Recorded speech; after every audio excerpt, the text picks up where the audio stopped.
Bismillahirrahmanirrahim. Assalamualaikum warahmatullahi wabarakatuh. Di sini saya akan menyampaikan kegagalan pasar, penyebab dan solusinya dari mata kuliah Ekonomi Mikro dengan dosen pengampu Bapak Supardi MM. Sebelum melanjutkan ke pembahasannya, perkenalkan nama saya Anjar Susanti dengan nomor NIM 29021500012 dari Prodi Akuntansi kelas reguler plus semester 1.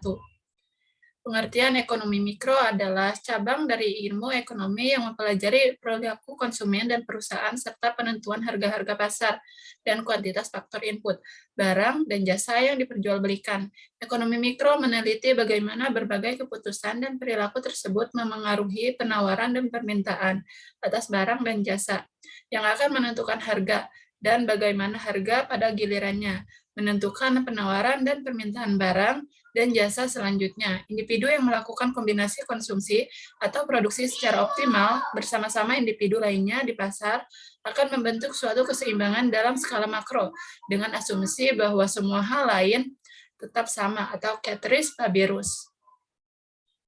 Pengertian pasar adalah orang-orang yang mempunyai keinginan untuk puas dengan uang untuk berbelanja atau kemauannya untuk membelanjakan atau merupakan area tempat jual beli barang dengan jumlah penjual lebih dari satu, atau kami dapat mendefinisikan dengan tempat bertemunya penjual dan pembeli untuk melakukan kegiatan ekonomi yang berwujud jual beli. Secara umum, pasar mempunyai 3 fungsi utama, yaitu pasar sebagai sarana distribusi, pasar sebagai pembentuk harga, dan pasar sebagai sarana promosi. Selanjutnya, penawaran dan permintaan. Teori penawaran dan permintaan biasanya mengasumsikan bahwa pasar merupakan pasar persaingan sempurna. Implikasinya ialah terdapat banyak pembeli dan penjual di dalam pasar, dan tidak satu pun di antara mereka memiliki kapasitas untuk memengaruhi harga barang dan jasa secara signifikan. Dalam berbagai transaksi di kenyataan hidup, asumsi ini ternyata gagal karena beberapa individu, baik pembeli ataupun penjual, memiliki kemampuan untuk memengaruhi harga. Seringkali dibutuhkan analisa lebih mendalam untuk memahami persamaan penawaran dan permintaan terhadap suatu barang. Bagaimanapun teori ini bekerja dengan baik dalam situasi yang sederhana. Kegagalan pasar dalam ekonomi mikro, istilah kegagalan pasar ini berarti bahwa sebuah pasar tidak lagi berfungsi. Malahan, sebuah kegagalan pasar adalah situasi di mana sebuah pasar efisien dalam mengatur produksi atau alokasi barang dan jasa ke konsumen. Ekonom normalnya memakai istilah ini pada situasi di mana inefisiensi sudah dramatis atau ketika disugestikan bahwa institusi non-pasar akan memberi hasil yang diinginkan. Di sisi lain, pada konteks politik, pemegang modal atau saham menggunakan istilah kegagalan pasar untuk situasi saat pasar dipaksa untuk tidak melayani kepentingan publik. Sebuah pernyataan subjektif yang biasa dibuat dari landasan moral atau sosial. Ada 4 jenis utama penyebab kegagalan pasar. Yang pertama yaitu monopoli, atau dalam kasus lain dari penyalahgunaan dari kekuasaan pasar di mana sebuah pembeli atau penjual bisa memberi pengaruh signifikan pada harga atau keluaran. Penyalahgunaan kekuasaan pasar bisa dikurangi dengan menggunakan undang-undang antitrust. Yang kedua, eksternalitas, di mana terjadi dalam kasus di mana para pasar tidak dibawa ke dalam akun dari akibat aktivitas ekonomi di dalam orang atau luar asing. Ada eksternalitas positif, ada eksternalitas negatif. Eksternalitas positif terjadi dalam kasus seperti di mana program kesehatan keluarga di televisi meningkatkan kesehatan publik. Eksternalitas negatif terjadi ketika proses dalam perusahaan menimbulkan polusi udara atau saluran air. Eksternalitas negatif bisa dikurangi dengan regulasi dari pemerintah, pajak, atau subsidi, atau dengan menggunakan hak properti untuk memaksa perusahaan atau perorangan untuk menerima akibat dari usaha ekonomi mereka pada taraf yang seharusnya. Yang ketiga yaitu barang publik seperti pertahanan nasional dan kegiatan dalam kesehatan publik, seperti pembasmian sarang nyamuk. Contohnya, jika pembasmi sarang nyamuk diserahkan pada pasar pribadi, maka jauh lebih sedikit sarang yang mungkin akan dibasmi untuk menyediakan penawaran yang baik dari barang publik. Negara biasanya menggunakan pajak-pajak yang mengharuskan semua penduduk untuk membayar pada barang publik tersebut, berkaitan dengan pengetahuan kurang dari eksternalitas positif pada pihak ketiga atau kesejahteraan sosial.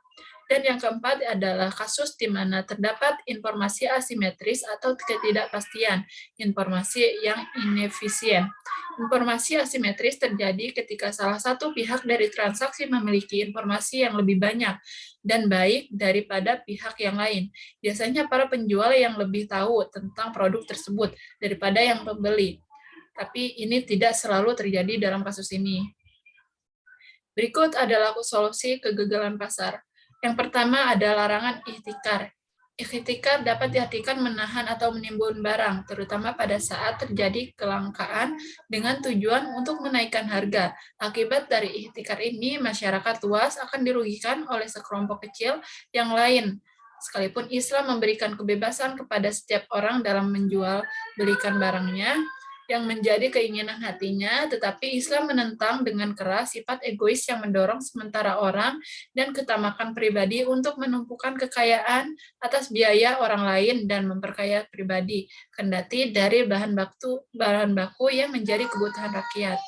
Agar harga dapat kembali ke posisi semula, maka pemerintah dapat melakukan berbagai upaya menghilangkan penimbunan ini, namun tidak termasuk ihtikar dalam adalah penumpukan yang dilakukan pada situasi ketika pasokan melimpah, misalnya penimbunan atau penahanan pada saat panen besar, dan segera menjualnya pada saat pasar membutuhkannya.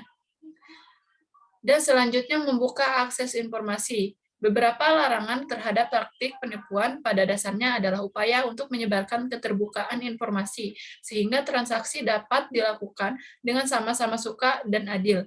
Beberapa larangan ini antara lain adalah talaqi rukban, atau membeli barang dengan cara mencegat para penjual di luar kota.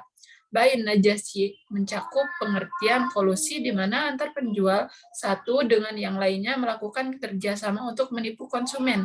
Gabsyan pasye, atau upaya sengaja untuk mengabulkan informasi sebab penjual memanfaatkan ketidaktahuan konsumen untuk mencari keuntungan yang tinggi. Islam menganggap penipuan dan kecurangan terhadap takaran, timbangan, atau kualitas barang sebagai pembuatan dosa. Selanjutnya, regulasi harga. Menurut Manan yang dikutip dari tim P3EIU2, regulasi harga harus menunjukkan tiga fungsi dasar, yaitu fungsi ekonomi, fungsi sosial, dan fungsi moral. Fungsi ekonomi yang berhubungan dengan meningkatkan produktivitas dan peningkatan pendapatan masyarakat miskin melalui alokasi dan realokasi sumber daya ekonomi. Dan yang kedua, fungsi sosial dalam memelihara keseimbangan sosial antara masyarakat kaya dan miskin. Dan yang ketiga, fungsi moral dalam menegakkan nilai-nilai syariah Islam, khususnya yang berkaitan dalam transaksi ekonomi, misalnya kejujuran, keadilan, dan kemanfaatan. Pada dasarnya, jika sudah pasar bekerja dengan sempurna, jika pasar sudah bekerja dengan sempurna, maka tidak ada alasan untuk mengatur tingkat harga. Penetapan harga justru akan mendistorsi harga sehingga akhirnya mengganggu mekanisme pasar itu sendiri. Jadi regulasi harga dapat dilakukan pada situasi tertentu saja. Kesimpulan dari pembahasan ini adalah penyebab dari kegagalan pasar adalah adanya kompetisi yang tidak sempurna, eksternalitas, dan informasi yang asimetris. Dan sedangkan solusi mengatasi hal tersebut yaitu dengan adanya larangan ihtikar, membuka akses informasi, dan adanya regulasi harga. Eksternalitas adalah dampak di mana langsung baik dampak menguntungkan maupun merugikan yang ditimbulkan oleh aktivitas ekonomi. Eksternalitas terjadi jika kegiatan ekonomi menghasilkan biaya tambahan atau keuntungan tambahan bagi pihak ketiga yang tidak terlibat langsung dari suatu transaksi kegiatan ekonomi, atau bisa terjadi juga dalam kasus di mana pasar tidak dibawa ke dalam akun dari akibat aktivitas ekonomi di dalam orang luar atau asing.